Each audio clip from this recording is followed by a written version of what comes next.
श्री स्वामी समर्थ. जय जय स्वामी समर्थ. माझ्या स्वामी कृपा चॅनलमध्ये सर्वांना नमस्कार. स्वामी महाराजांच्या कृपेने तुमच्या सर्व चांगल्या इच्छा पूर्ण होत ही स्वामी महाराजांच्या चरणी प्रार्थना करते आणि आजच्या या नवीन व्हिडिओला सुरुवात करते. मकर संक्रांतीपासूनच चमकेल नशीब. तुमच्या राशीनुसार हे दान मकर संक्रांतीच्या दिवशी जरूर करा. तर तुमची रास कुठली आहे नक्की जाणून घ्या आणि त्या राशीनुसार तुम्ही येत्या मकर संक्रांतीला दान अवश्य करा. एका मागोमाग एक शुभ वार्ता येईल, धनलाभ होईल. तर कुठल्या वस्तूचं कुठल्या गोष्टीचं दान करायचं आहे, कसं करायचं आहे तेच या व्हिडिओत मी तुमच्यासोबत शेअर करणार आहे. हिंदू धर्मानुसार मकर संक्रांतीला दानाचं महत्त्व आहे.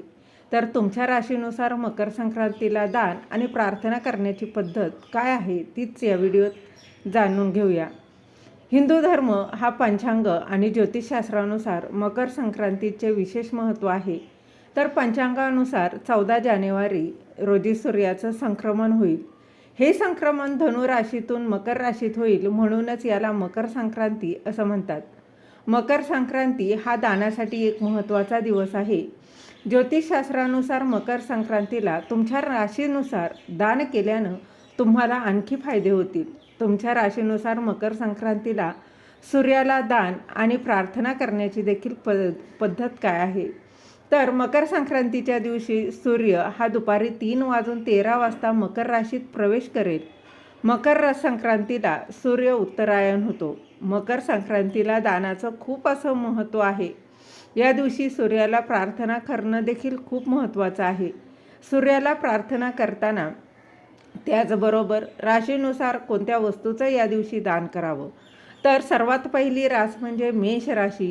मेष राशीच्या लोकांनी गुळाचं दान करावं. गुळाचं दान केल्यानं त्यांच्या कुंडलीतील कमकुवत ग्रह हा बळकट होईल आणि प्रत्येक प्रयत्नात यश मिळेल.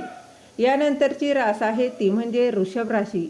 वृषभ राशीच्या लोकांनी तांदूळ दान करावं. तांदूळ दान केल्यानं तुमच्या व्यवसायात फायदा होईल आणि तुमच्या जीवनात आनंद येईल. यानंतरची रास आहे ती म्हणजे मिथुन राशी. मिथुन राशीच्या लोकांनी मुगाची खिचडी दान करावी. खिचडी दान केल्यानं चांगली बातमी मिळेल. गाईला हिरवा चारा खायला घालायचा आहे. तर यंदा मकर संक्रांती आणि एकादशी एकाच दिवशी आहे. तर तुम्ही खिचडी दान न करता फक्त गाईला हिरवा चारा जरी दान केला तरी देखील चालणार आहे. यानंतरची रास आहे ती म्हणजे कर्क.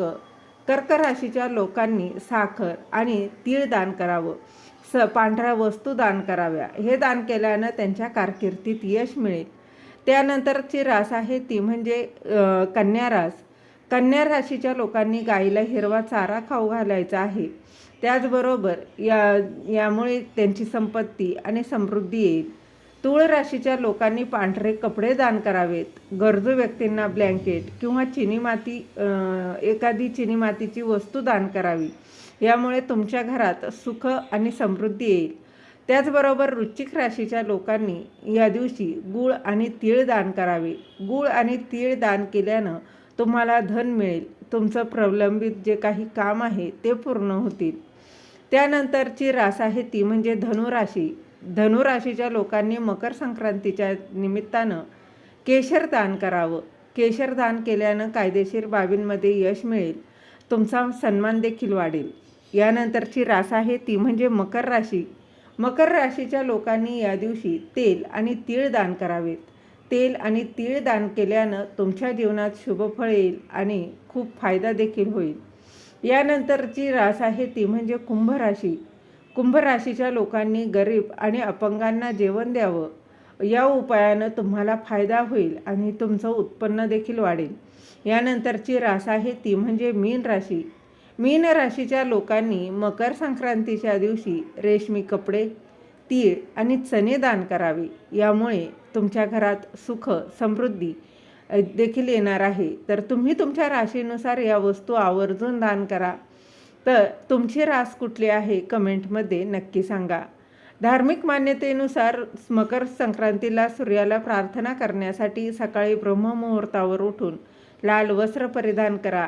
तांब्याच्या भांड्यात पाणी भरा आणि लाल फुलं, कुंकू आणि तांदळाचे थोडे दाणे घाला आणि बघा मोकळ्या जागेत जसं की टेरेस असेल, अंगण असेल, तिथे जा आणि पूर्वेला सूर्याकडे तोंड करून उभे राहा. दोन्ही हातांनी भांड धरा आणि ते तुमच्या डोक्यावर उचला आणि हळूहळू ते पाणी खाली होता.